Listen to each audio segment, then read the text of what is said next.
नमस्कार विद्यार्थियों। जैसा हमने पिछला टॉपिक पढ़ा था वैदिक काल, उसमें हमने जो भौगोलिक चीजें थी उनके बारे में डिस्कस किया था कि भारत में आने के बाद उन्होंने कहाँ कहाँ तक अपना विस्तार किया। आज हम जो चीज डिस्कस करेंगे वो है उनकी राजनीतिक व्यवस्था, कैसा उनका समाज था, किस प्रकार की अर्थव्यवस्था थी, किस प्रकार से उनका धर्म था। तो स्टार्ट करते हैं वैदिक काल में। जो ऋग्वेदिक काल था, इसमें नया टॉपिक लेते हैं हम, राजनीतिक व्यवस्था। ऋग्वेदिक आर्य जो थे उनकी राजनीतिक व्यवस्था किस प्रकार की थी, इसके बारे में हम डिस्कस करते हैं। इसमें देखिए, ये मैंने आपको लास्ट बताया था, आर्य जो थे वो कबीलों के रूप में क्या थे, संघ थे। कबीलाई ढांचा था उनका। राजा सहित कुल 12 मंत्री होते थे। एक चीज अभी ध्यान रखना, ऋग्वेदिक काल में जब भी पूछा जाए तो राजा सहित कुल 12 क्या होते थे, मंत्री, ऋग्वेदिक काल में। उत्तर वैदिक काल जब आता है तो उसमें मंत्रियों की संख्या ये कितनी बताई गई है, 13। और उत्तर वैदिक काल में मंत्री जो थे इनको क्या बोलते थे, रत्नी। यहां पे राजा सहित 12 मंत्री, यहां पे राजा सहित 13 मंत्री। अब देखिए कौन कौन थे वो। तो एक तो स्वयं हो गया कौन, राजा। दूसरा राज परिवार से ही आता था कौन, युवराज। इसके अलावा तीसरा हो गया महिषी। महिषी का मतलब होता है प्रधान पटरानी, जो मेन रानी होती थी राजा की। इसके बाद में होता है सेनानी, यानी कि सेनापति। इसके अलावा पुरोहित, जो कि धार्मिक क्रियाओं को संपादित करता था। इसके अलावा होता है क्षता। क्षता जो है ये बोलते हैं एक प्रकार से प्रतिहार। हालांकि प्रतिहार शब्द बात का है, तो प्रतिहार का मतलब हो गया जो भी राजा है उसका जो अंगरक्षक सेना होती थी उसका प्रमुख, तो वो हो गया क्षता। इसके अलावा सूत, ये होता था प्रधान अधिकारी किसका, रथ सेना। इसके अलावा संग्रहिता, जो कि राजस्व को एकत्रित करता था। इसके अलावा भाग दूत, ये हो गया अर्थ मंत्री या वित्त मंत्री की भांति। इसके अलावा होता था ग्रामीणी, ये गांव का अधिकारी होता था। इसके अलावा अक्षवाद, ये पासे के खेल में राजा का क्या होता था, सहयोगी। और इसके अलावा 12वां होता था पालागल, ये राजा का मित्र या विदूषक। विदूषक का मतलब होता है राजा को हंसाने। वापस देखिए, आज हम डिस्कस कर रहे हैं ऋग्वेदिक काल में जो राजनीतिक व्यवस्था थी उसके बारे में। तो ऋग्वेदिक समाज जो था, उनकी जो पॉलिटी थी वो एक प्रकार से कबीले ढांचे के ऊपर बेस्ड थी। कबीलाई ढांचा था। राजा सहित कुल 12 मंत्री होते थे। उत्तर वैदिक काल में राजा सहित कुल 13 मंत्री, मंत्रियों को बोलते थे।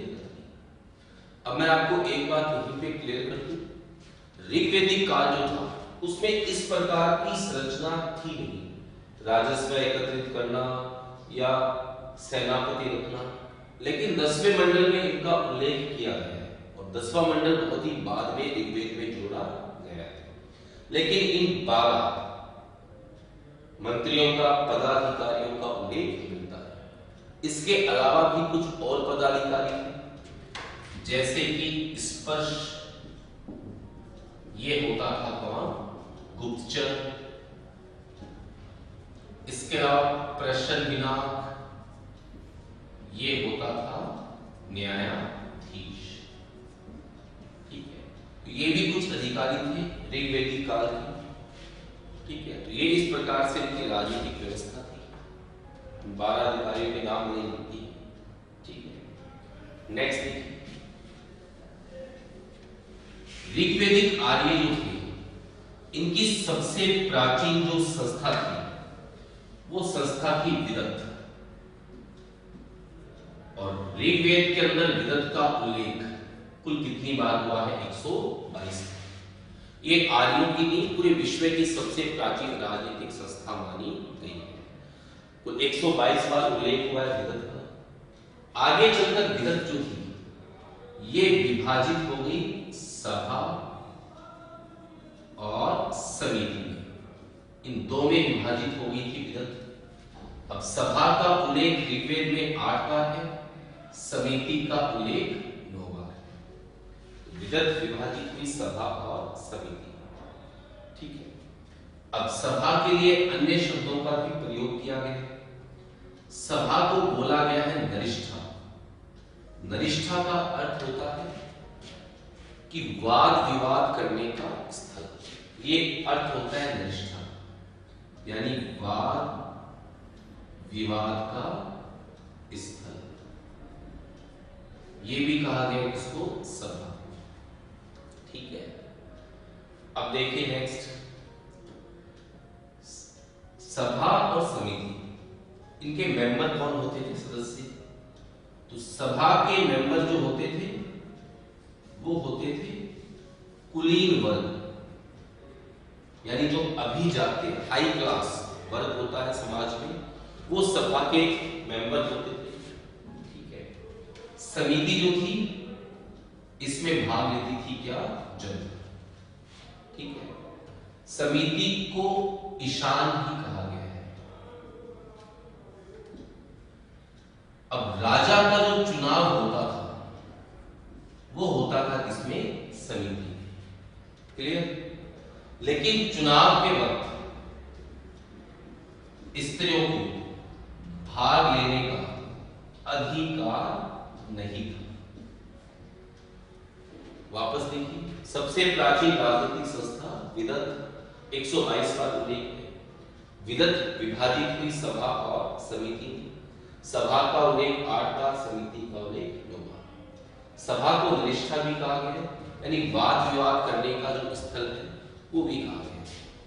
समिति को ईशान भी कहा गया है। समिति के अंदर तो भाग लेती थी जनता, सभा में भाग लेते थे कुलीन वर्ग के लोग। चुनाव जो होता था राजा का वो समिति में होता था, लेकिन चुनाव के वक्त स्त्रियों को भाग लेने का अधिकार नहीं था। अब सभा और समिति, इनको लेकर कुछ विद्वानों ने मत दिए, जिनमें प्रमुख हैं कीट, जीमर, लुडविग।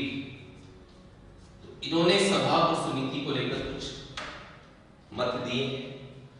कीट ने कहा है कि सभा जो थी वो भवन था एक, ये कहा, और समिति जो थी वो एक प्रकार से विद्वानों की परिषद थी। ये मत दिया है किसने? कीट ने। सभा तो वो भवन थी जहां पर समिति के मेंबर आते थे, चर्चाएं करते थे। जीमर ने कहा है कि सभा जो थी ये ग्राम सभा थी, गांव के लोगों की सभा, जबकि समिति जो थी ये एक प्रकार से राष्ट्र परिषद थी। मतलब कि जो मेन सभा होगी, मेन जो इनकी हुई वो तो समिति को बता दिया, और सभा को बताया कि एक ग्राम सभा की सभा। कई बार आया है क्वेश्चन।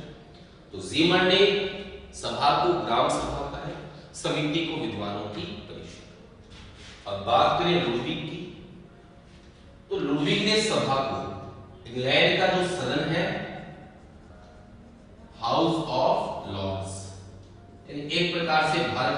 राज्यसभा के समान, और समिति को माना है हाउस ऑफ कॉमन्स इसके समान, ठीक है। और जो अथर्ववेद है, अथर्ववेद में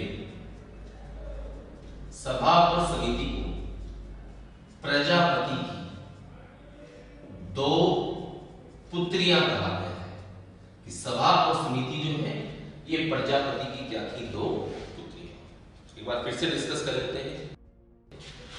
सबसे प्राचीन इनकी राजनीतिक संस्था थी विदत, कुल उल्लेख हुआ है 122 बार।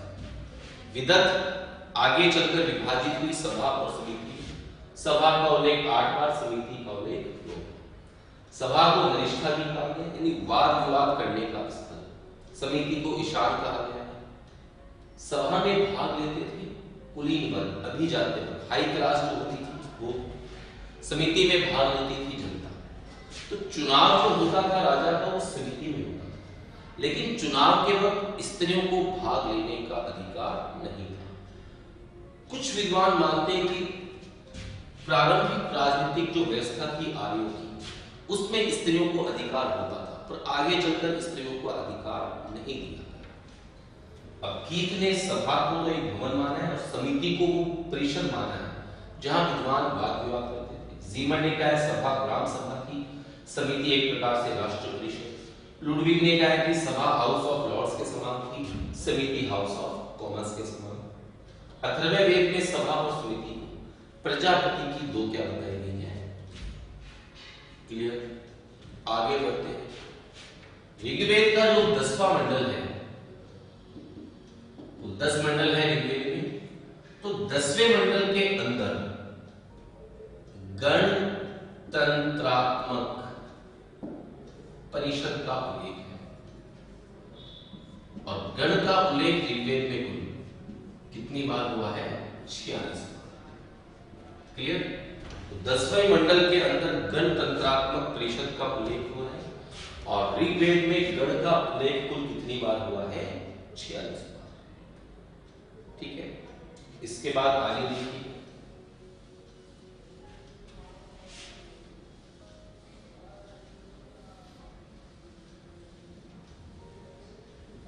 कबीलाई ढांचा होने के कारण आर्यों की सबसे छोटी राजनीतिक इकाई जो थी वो थी कुटुंब। कुटुंब यानी एक ही परिवार के लोगों का जो समूह होता था, बड़ा परिवार उसको बोलते हैं। तो ये सबसे छोटी राजनीतिक इकाई थी। कुटुंब का जो अधिकारी होता था वो कहलाता था कुल। कुटुंब आपस में मिले, निर्माण हुआ ग्राम का। कुल 13 बार हुए थे। ग्राम का अधिकारी कहलाता था ग्राम। गांव बने थे, गांवों ने मिलकर निर्माण किया किसका? विश्व का। कुल 170 बार हुए। इसका अधिकारी विश्वपति था। विश्व ने मिलकर निर्माण किया जन का। जन का उल्लेख 275 बार है, विश्व का 170 बार, गांव का 13 बार। ऋग्वेद के। और जन के अधिकारी को बोलते थे जनस्य गोप्ता। अब जनस्य गोप्ता का अर्थ क्या होता है? यानी कि जन का वो अधिकारी, ठीक है, जो गोधन की क्या कर सके? रक्षा। इस कॉन्सेप्ट को समझना पहले। तो कुटुंब प्रशासन की सबसे छोटी इकाई थी। कुटुंब का अधिकारी कहलाया कुल। कुटुंब ने मिलकर निर्माण किया गांव का। गांव का अधिकारी ग्रामीण। गांव ने मिलकर विश्व का। विश्व का अधिकारी विश्वपति। विश्व ने मिलकर जन का। जन का अधिकारी जनस्य गोप्ता। यानी जन का वो अधिकारी जो गोधन की रक्षा कर सके। अब मैं आपको एक छोटी सी चीज समझाना चाहूंगा। अगर ऋग्वेदिक आर्यों के राजत्व के सिद्धांत को समझे कि राजत्व का सिद्धांत था क्या? राजत्व का मतलब होता है राज करने का तत्व। यानी ऐसी कौन सी बात थी जिससे कोई भी एक व्यक्ति इतने बड़े लोगों के समूह के ऊपर अपना शासन चला सके, उसको बोलते हैं राजत्व। हर काल में, हर वंश में राजत्व का सिद्धांत होता है। चाहे अशोक मौर्य को देख लो, उसने खुद को देवताओं का प्रिय बताया। आप गुप्त वंश के शासकों को देख लो, उन्होंने अपने आप को परम भागवत कहा। बलबन का देखो, ब्रेड एंड आयरन, रक्त व लोक की नीति। मुगलों को देखो, फर्रे ईस्ती देवीय प्रकाश। तो हर समय हर काल के अंदर राज करने का कोई ना कोई एक ऐसा तत्व होता है जिससे एक व्यक्ति संपूर्ण प्रजा पर अपना शासन चलाता है। तो ऋग्वैदिक आर्य ने भी ऐसा किया। तो ऐसा वो क्यों कर पाए स्टार्टिंग के अंदर, उसका कारण था ऋग्वैदिक आर्य जो थे ये भारत में चल के आए, कहां से? रूस से। इनकी अर्थव्यवस्था किस पे डिपेंड थी? पशुपालन। अर्थव्यवस्था किस पे डिपेंड थी? पशुपालन। और पशुपालन अर्थव्यवस्था में भी इनका सबसे जो आर्थिक पशु था, पवित्र पशु भी और आर्थिक पशु भी, वो क्या थी? गाय। क्योंकि बहुत दूर से चल के आ रहे हैं तो पशुपालन, एक जगह रहते तब तो कृषि हो जाता है, अर्थव्यवस्था का मुख्य आधार, लेकिन दूर से चल के आ रहे हैं तो अर्थव्यवस्था डिपेंड होती है पशुपालन। आर्यों की भी पशुपालन पे डिपेंड थी। तो हुआ क्या, जिस व्यक्ति ने ये कहा कबीलों के अंदर कि मैं आपके गोधन की दूसरे कबीलों से रक्षा करूंगा, उसी को आर्यों ने अपना नेता मान लिया। इससे मान लो किसी ने ये कहा कि मैं आपके पशुधन की रक्षा करूंगा, दूसरे कबीले जब भी आक्रमण करेंगे, तो आर्यों ने उसको ही, जो जनता थी उसको, उस व्यक्ति को ही उन्होंने अपना शासक, नेता, प्रमुख कुछ भी हो वो स्वीकार कर लिया। इसीलिए जन के अधिकारी को बोला गया जनस्य गोप्ता, यानी जन का वो अधिकारी जो गोधन की क्या कर सके, रक्षा। ठीक है, ये मैंने आपको समझा ही दिया। सबसे बड़ा आर्थिक पशु था इनका गाय। ठीक है, तो ये इस प्रकार से इनकी क्या थी, राजनीतिक व्यवस्था। थोड़ा रिपीट करता हूं वापस से। ऋग्वैदिक समाज, उनकी राजनीतिक ढांचा, ये कबीले थे, कबीलों के रूप में संस्थित थी। ठीक है, सबसे प्राचीन इनकी संस्था थी विदत, को 122 बार उल्लेख है। विदत डिवाइड हुई सभा और समिति में, सभा का उल्लेख 8 बार, समिति का उल्लेख 9 बार। अब सभा को निष्ठा भी बोला गया, यानी वाद विवाद करने का स्थल। समिति को ईशान भी कहा गया है। ठीक है, अब सभा में भाग लेते थे कुलीन वर्ग, अभिजात्य वर्ग के लोग, समिति में भाग लेती थी जनता। राजा का चुनाव समिति में करते थे, लेकिन चुनाव के वक्त स्त्रियों को भाग लेने का अधिकार नहीं था। ठीक है, अब सभा और समिति को अलग अलग बोला गया है। ठीक है, जैसे सभा को कीथ ने तो कहा कि वो एक भवन था जहां पर समिति के लोग वाद विवाद करते थे। जीमन ने कहा सभा ग्राम सभा थी और समिति एक प्रकार से राष्ट्र की समिति। ठीक है, लुडविग ने कहा सभा हाउस ऑफ लॉर्ड्स के समान थी, समिति हाउस ऑफ कॉमन्स के समान। और अथर्ववेद में इनको प्रजापति की 2 पुत्रियां, सभा और समिति। ठीक है, गणतंत्रात्मक व्यवस्था भी थी, क्योंकि ऋग्वेद का जो 10वां मंडल है उसमें गणतंत्रात्मक परिषद का उल्लेख है, और गण का उल्लेख हुआ है कितनी बार? 46 बार। क्लियर? सबसे छोटी इकाई कुटुंब, इसका अधिकारी कुलम। कुटुंब मिलकर निर्माण करते गांव का, इसका अधिकारी ग्रामीण। गांव मिलकर विश्व का, इसका अधिकारी विश्वपति। विश्व मिलकर जन का, इसका अधिकारी जनस्य गोप्ता। जनस्य गोप्ता का अर्थ है जन का वो अधिकारी जो गोधन की रक्षा कर सके। अब इसी में हम इनके राजत्व के सिद्धांत को खोजते हैं। ये मैंने अभी बताया था, कबीले थे, बहुत दूर देश से चल के आए, रसिया से चल के आए। इनकी इकोनॉमी जो थी वो पशुपालन आधारित थी, और पशुपालन आधारित इकोनॉमी में भी सबसे प्रमुख आर्थिक पशु वो क्या था? इसका गाय। यानी जिस भी व्यक्ति ने ये कहा कि मैं आपके गायों की, आपके पशुधन की रक्षा करूंगा दूसरे कबीलों से, उसी को जनता ने अपना नेता या राजा स्वीकार कर लिया। क्लियर? ये इस प्रकार से इनकी क्या थी? राजनीतिक व्यवस्था। आगे बढ़ते हैं, जो नेक्स्ट टॉपिक है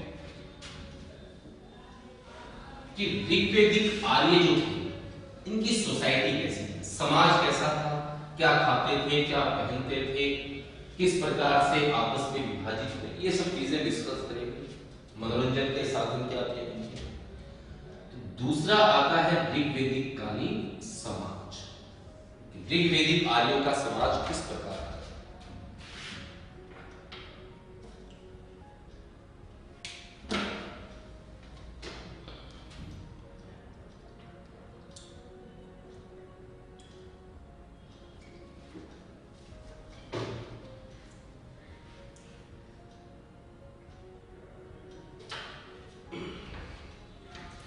देखिए नेक्स्ट समाज, तो ऋग्वैदिक समाज जो था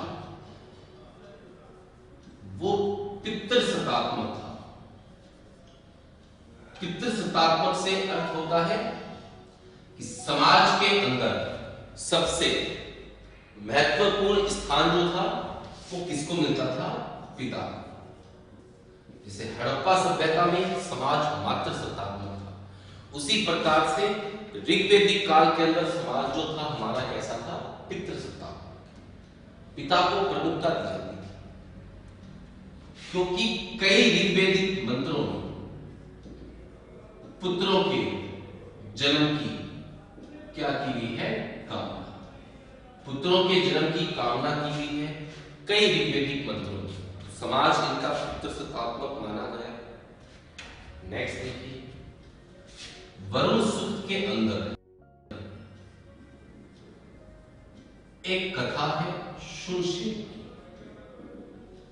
तो शुनशेर की कथा से पता चलता है कि पिता जो था उसको अपने पुत्रों को बेचने तक का अधिकार। तो ये सारी बातें इंगित करती हैं कि इनका जो समाज था वो पितृसत्तात्मक था, क्योंकि कई मंत्रों में पुत्रों के जन्म की कामना हुई है। वरुण सूक्त में शुनशेर की कथा का भी उल्लेख है, ठीक है। और इससे पता चलता है कि पिता को अपना ऋण उतारने के लिए पुत्रों को बेचने तक का क्या था? अधिकार। एक बात क्लियर। दूसरा देखिए, इनके समाज में दो वर्गों का उल्लेख मिलता है। एक वर्ग है दास, एक वर्ग है दस्यु। ये दो नाम आते हैं ऋग्वेद में, दास और दस्यु। अब बेसिकली दास और दस्यु है क्या, इसमें मैं आपको अभी क्लियर करता हूं। जैसे मान लीजिए ये कोई एक आर्य कबीला है, ये इसको ए मान लेते हैं, और ये है कोई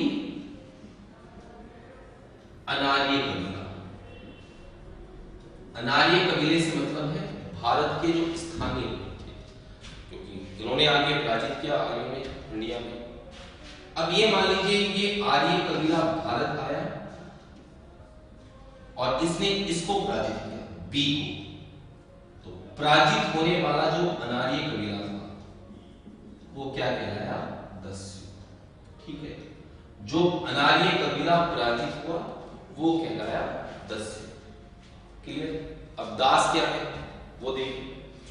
अब ये मान लो ये भी कोई आर्य कबीला ही है, सी। ये आया इंडिया और इसने इस ए को पराजित किया, यानी कि आर्य कबीले को ही पराजित किया। तो ये पराजित आर्य कबीला ये क्या कहलाया? दास। क्योंकि कई कबीले थे, तो श्रेष्ठता की जंग में आर्यों ने आर्यों को भी हराया है, आर्यों ने अनार्यों को भी हराया है, ठीक है। तो जो पराजित आर्य कबीले थे वो तो दास कहलाए, जो पराजित अनार्य कबीले थे वो क्या कहलाए? दस्यु। क्लियर। दास और दस्यु के अंदर क्या अंतर है? दास वो जो पराजित आर्य कबीला था, दस्यु वो जो पराजित अनार्य कबीला था, ठीक है। ये अंतर हो गया। नेक्स्ट देखिए,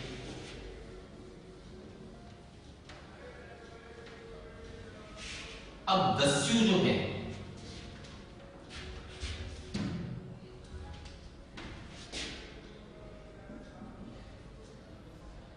इनकी ऋग्वेद के अंदर आलोचना की गई है, क्योंकि ये भारत के स्थानीय क्या थे? निवासी। तो इनकी आलोचना की है, इनको कई नामों से बोला गया है, पुकारा गया है। कौन कौन से नाम है देखिए। जैसे दस्युओं के लिए मिलता है अकर्मण। अकर्मण का अर्थ होता है वैदिक क्रियाएं न करने वाला। ये बोला गया जो वैदिक क्रियाएं नहीं करते हैं। यजमान जो यज्ञ नहीं करते हैं। व्रत जो वैदिक व्रतों को न धारण करते हो, वैदिक व्रत नहीं करते। इसके अलावा अनास यानी कि चपटी नाक वाला,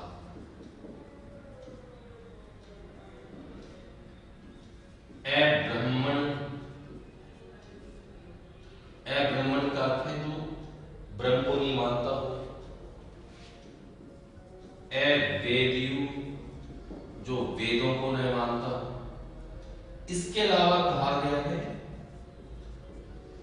शिशल देवा। अब इस पे गौर कीजिए, ये मैंने आपको हड़प्पा सभ्यता पढ़ाई थी तब भी बताया था कि ऋग्वेद के अंदर अनार्यों को कहा गया है शिशल देवा। शिशल देवा का अर्थ होता है लिंग पूजक, और ये भी मैंने आपको हड़प्पा सभ्यता में पढ़ाया था कि सभी स्थानों से लिंग मिले हैं। हड़प्पा सभ्यता के जो भी स्पॉट्स हैं, साइट्स हैं, वहां से पत्थर के बने, स्केल खड़ी के बने लिंग प्राप्त हुए हैं। जॉन मार्शल ने भी मत दिया था कि सभ्यता में शिव की पूजा होती थी। तो शिशल देवा भी कहा गया है दस्युओं को, अकर्मण, अयजवन, अवर्त, नास, अब्राह्मण, अवेदियु, ये सारे के सारे पर्यायवाची शब्द दस्यु लोगों के लिए प्रयुक्त किए गए हैं। कौन से वेद में? ऋग्वेद। ठीक है, नेक्स्ट देखिए। नेक्स्ट आता है कि स्त्रियों की दशा कैसी थी। स्त्रियों की दशा के बारे में हम अभी डिस्कस करते हैं। तो स्त्रियों की दशा कैसी थी? अच्छी थी, पहला पॉइंट। अब अच्छी थी क्योंकि बाद में फिर स्त्रियों की दशा गिरावट आई। तो ऋग्वेदिक काल में अच्छी थी क्यों, इसके ऊपर डिस्कस करते हैं। कुछ लॉजिक्स है, आप इसको समझना। अर्थव्यवस्था मैंने आपको बताई कैसी थी इनकी, पशुपालन पे आधारित। पशुपालन पे आधारित थी तो बड़े परिवारों की आवश्यकता नहीं हुई। तो समाज में एक विवाह का ही क्या रहा? प्रचलन। समाज में एक विवाह का प्रचलन था, ठीक है। तो बहुविवाह नहीं हुए, और बहुविवाह न होने के कारण स्त्रियों की दशा अच्छी बनी, क्योंकि परिवार के अंदर 3 या 4 लोग, जैसे माता पिता हो, 2-4 बच्चे होंगे, तो कई प्रश्नों को आराम से हैंडल कर सकते हैं। तो स्त्रियों की दशा अच्छी थी। और दूसरी बात जो है, पशुपालन प्रधान जो अर्थव्यवस्था होती है उसमें सबसे अधिक योगदान किसका होता है? स्त्रियों का होता है, ठीक है ना। कृषि प्रधान अर्थव्यवस्था होगी तो पुरुषों की ज्यादा आवश्यकता होगी, लेकिन पशुपालन प्रधान होगी तो स्त्रियों का ज्यादा महत्व होता है। तो स्त्रियों की दशा इस कारण से समाज में अच्छी बनी रही। दूसरा डिस्कस करते हैं स्त्रियों के लिए विवाह। तो विवाह के लिए लिखा है कि प्रथम रसफुला, यानी स्त्रियों का जो मासिक धर्म है उसके बाद स्त्रियों का विवाह कर देना चाहिए, लगभग 16-17 वर्ष की आयु में। 16-17 वर्ष की आयु में विवाह हो जाया करते थे, ठीक है। नियोग प्रथा, इसका प्रचलन प्रारंभ हुआ। अब नियोग प्रथा होती क्या है? अगर किसी स्त्री की निसंतान मृत्यु हो जाए, तो किसी पुरुष की निसंतान मृत्यु हो, तो उसकी जो पत्नी होती थी वो अपने देवर के साथ संबंध स्थापित करके पुत्र प्राप्त कर सकती थी, ताकि वंश चलता रहे। इसे बोलते हैं नियोग प्रथा। यानी किसी पुरुष की निसंतान मृत्यु हो तो उसकी पत्नी जो है वो अपने देवर के साथ, अपने पति के छोटे भाई के साथ संबंध स्थापित करके पुत्र प्राप्त कर सकती थी। दासराज्य युद्ध जो हुआ था उसमें पुरु का शासक मारा गया था, पुरुकृत्स। उसकी पत्नी थी पुरुकृत्सिनी। पुरुकृत्सिनी ने अपने देवर के साथ संबंध स्थापित करके वंश को आगे बढ़ाया था, ठीक है। नेक्स्ट देखिए, क्या ऋग्वेद के अंदर सती प्रथा का उल्लेख हुआ है? ये एक ऐसा क्वेश्चन है जिसपे हम डिस्कस कर सकते हैं, क्योंकि ऋग्वेद के 10वें मंडल में कहा गया है, 10वां मंडल बाद में जोड़ा गया, 10वें मंडल में ये लिखा गया है कि पति की मृत्यु होने पर पत्नी जो थी वो उस पति की चिता के साथ सोती थी।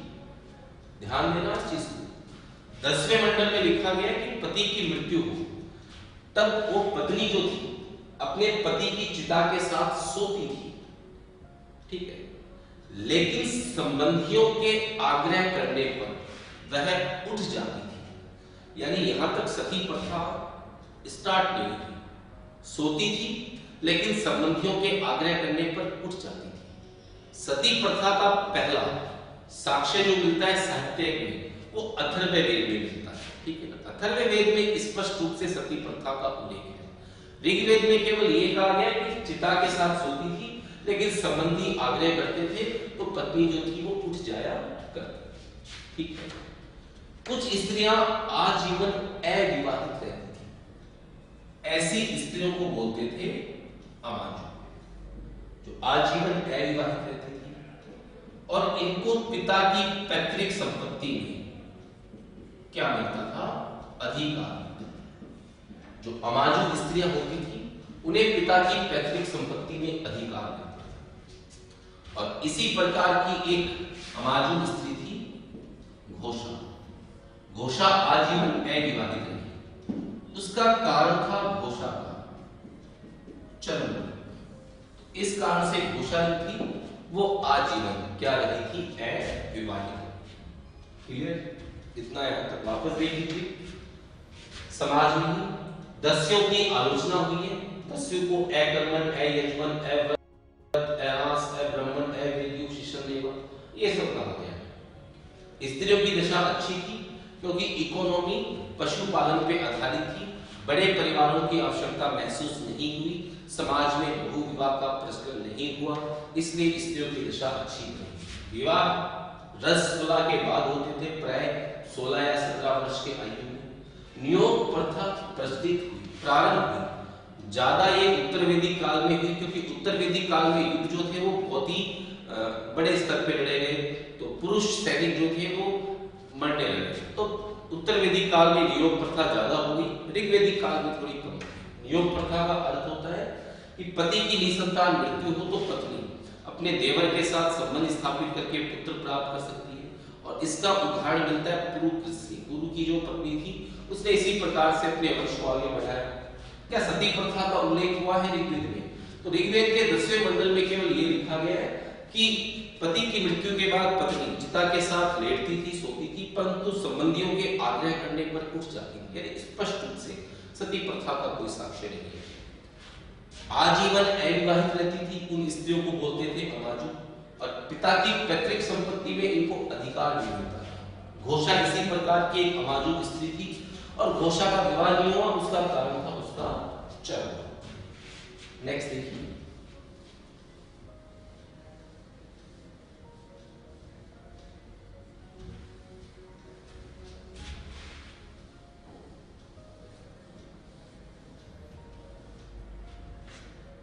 कई विदुषी स्त्रियां हैं जिनके द्वारा ऋग्वैदिक मंत्रों की क्या की गई है रचना। ऐसी बहुत सारी विदुषी स्त्रियों के नाम मिलते हैं जिन्होंने ऋग्वैदिक मंत्रों की क्या की थी रचना। अब कौन कौन सी विदुषी स्त्रियां हैं? इनमें आती हैं लोपामुद्रा, घोषा, अपाला, सिक्ता, विश्वश्वरा, कक्षावर्ती, पौलोमी, चक्षुणी। तो ये कई ऐसी स्त्रियां हैं, विद्वान स्त्रियां हैं जिनके द्वारा ऋग्वैदिक मंत्रों की क्या की गई रचना। और जो विदुषी स्त्रियां होती थी ऋग्वैदिक काल में, उन विदुषी स्त्रियों को बोलते थे ब्रह्मवादिनी या ऋषिका। जो विद्वान महिलाएं होती थी उन्हें ब्रह्मवादिनी या ऋषिका भी कहा गया है। तो ऐसी कई स्त्रियां हैं जिनके द्वारा ऋग्वैदिक मंत्रों की क्या की गई रचना। ठीक है, क्लियर नहीं पढ़ो, आगे देखिए।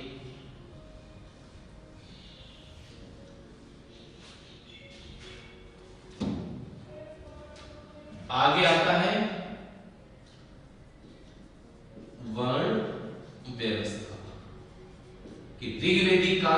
वर्ण व्यवस्था कैसी। अब 4 वर्ण होते हैं, ब्राह्मण, क्षत्रिय, वैश्य और शूद्र, ये 4 वर्ण।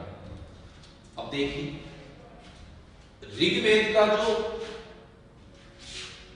8वां मंडल है,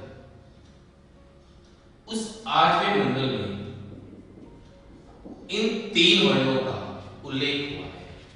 ऋग्वेद के 8वें मंडल में 3 वर्णों का उल्लेख है, ब्राह्मण, क्षत्रिय, वैश्य। पर एक बात मैं क्लियर कर दूं, वैश्य के स्थान पर 8वें मंडल में क्या लिखा गया है, विश्व। वैश्य नहीं लिखा गया, 8वें मंडल में वैश्य के स्थान पर क्या लिखा है, विश्व। ऋग्वेद का जो 10वां मंडल है, इस 10वें मंडल में एक सूक्त है जिसको हम बोलते हैं पुरुष सूक्त। अब इस पुरुष सूक्त में क्या लिखा है, पुरुष सूक्त में लिखा गया है कि एक विराट पुरुष की बलि दी गई। इस विराट पुरुष के मुख से तो उत्पन्न हुआ है कौन, ब्राह्मण। भुजाओं से उत्पन्न हुआ क्षत्रिय। जंघा यानी जंघाएं जो होती हैं, इनसे वैश्य, और चरणों से उत्पन्न हुआ है कौन, शूद्र। तो यहां पर जो 10वां मंडल है, इसी में पहली बार वैश्य शब्द और शूद्र शब्द आया है। क्योंकि 8वें मंडल में तो वैश्य के स्थान पर केवल क्या लिखा है, विश्व लिखा है। 10वें मंडल के पुरुष सूक्त में सबसे पहले वैश्य और शूद्र का क्या हुआ है, उल्लेख। ठीक है, वापस समझना, 8वें मंडल में 3 वर्णों का उल्लेख है, ब्राह्मण, क्षत्रिय और वैश्य। लेकिन वैश्य के स्थान पर विश्व लिखा है।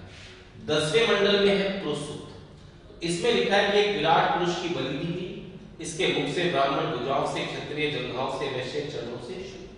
तो वैश्य और शूद्र का पहला उल्लेख 10वें मंडल में। या कभी भी क्वेश्चन है कि वर्ण व्यवस्था का उल्लेख मिलता है, तो वर्ण व्यवस्था का उल्लेख मिलता है 10वें मंडल के कौन से सूक्त में, पुरुष सूक्त। ठीक है, क्लियर नहीं पड़।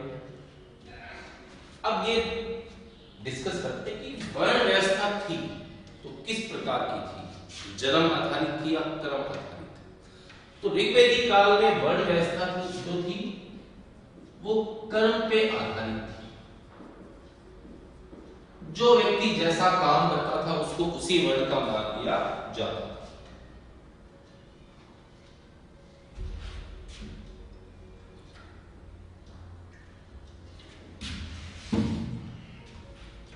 तो कर्म आधारित थी। इसका उदाहरण भी मिलता है 10वें मंडल में। 10वें मंडल के अंदर ही उदाहरण मिलता है। 10वें मंडल में ऋषि अंगिरस ये कहते हैं कि मैं कवि हूं, मेरे पिता भीषज यानी कि चिकित्सक यानी वैद्य हैं, और मेरी माता अपल प्रासिनी। अपल प्रासिनी का मतलब होता है अन्न पीसने वाली, अन्न को पीसने वाली है।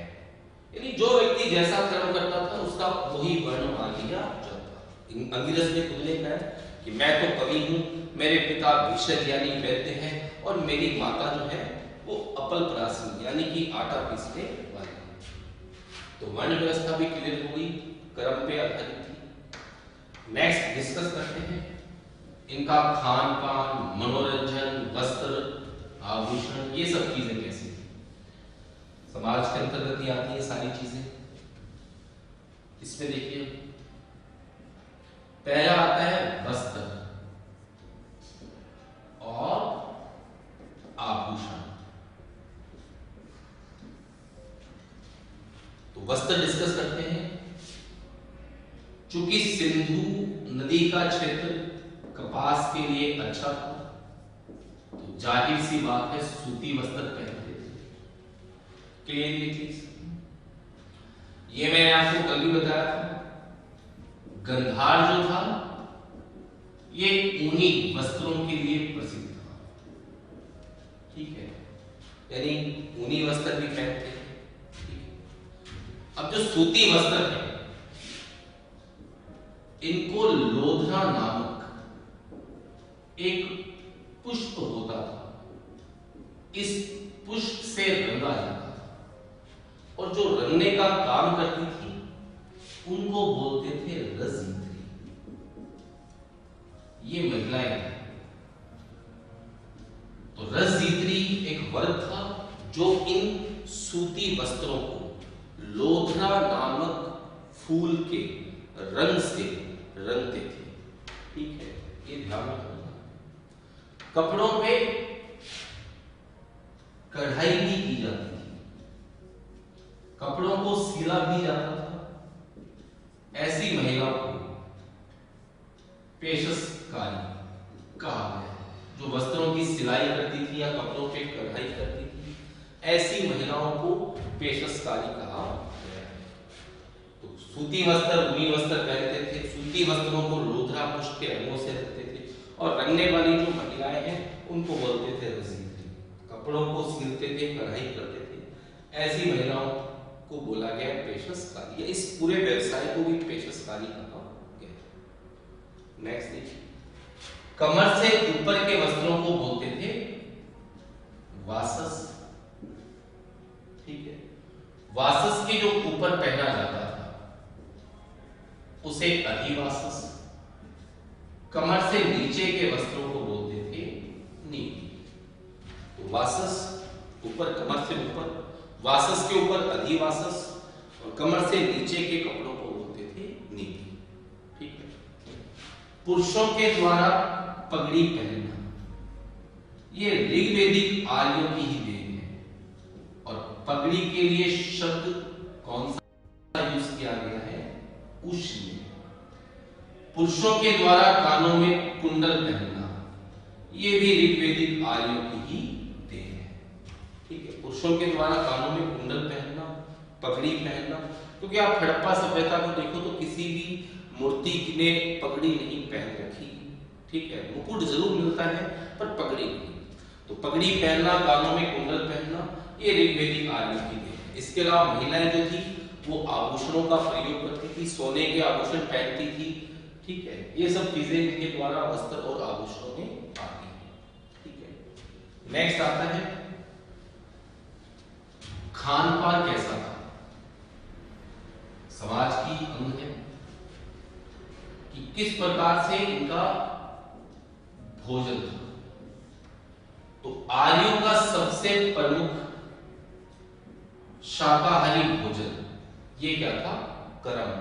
अब करम होता क्या है? जौ की बनी सत्तू को दही में मिलाकर तैयार करते थे, इसे बोलते हैं करम। सत्तू मतलब जो मोटा अनाज होता है, तो जौ की सत्तू को दही में मिलाकर तैयार करते थे, इसे बोलते हैं करम। ये इनका सबसे प्रमुख क्या था? खाद्य पदार्थ। एक पेय पदार्थ था इनका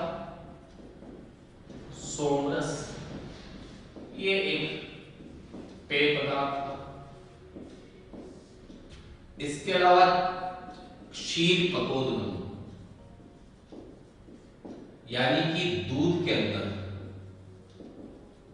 चावल को मिलाकर खाया जाता था। तो ये इस प्रकार से इनका शाकाहारी भोजन था। ऋग्वेदिक आर्य जो थे ये मांसाहारी थे, ठीक है। पशुपालन मांस के लिए भी किया जाता था।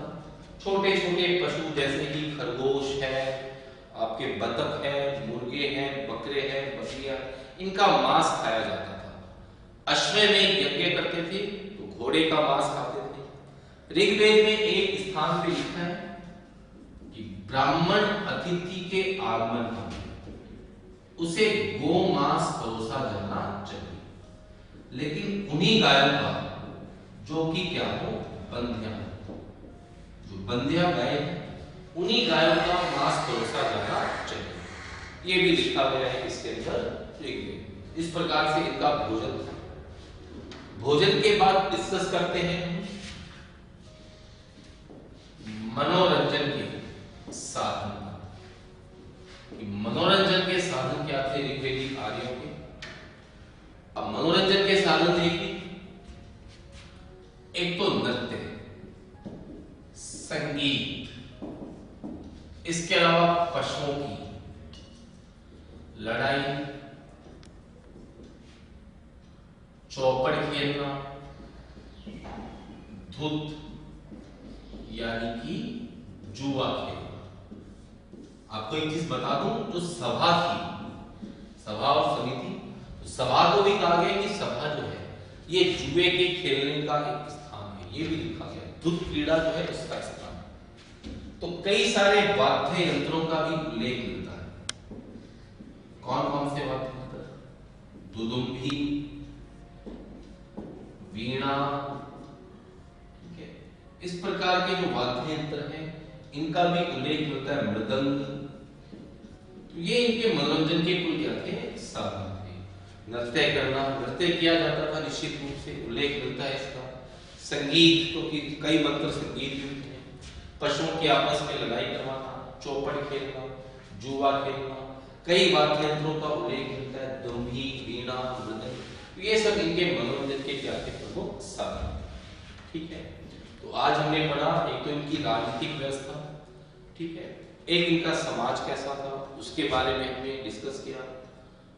बाद में हम डिस्कस करेंगे अभी इनकी अर्थव्यवस्था पर और किस प्रकार से इनकी धार्मिक व्यवस्था थी। इन पर हम नेक्स्ट क्लासेस में डिस्कस करेंगे। अर्थव्यवस्था किस प्रकार की थी और धर्म किस प्रकार का था। धन्यवाद।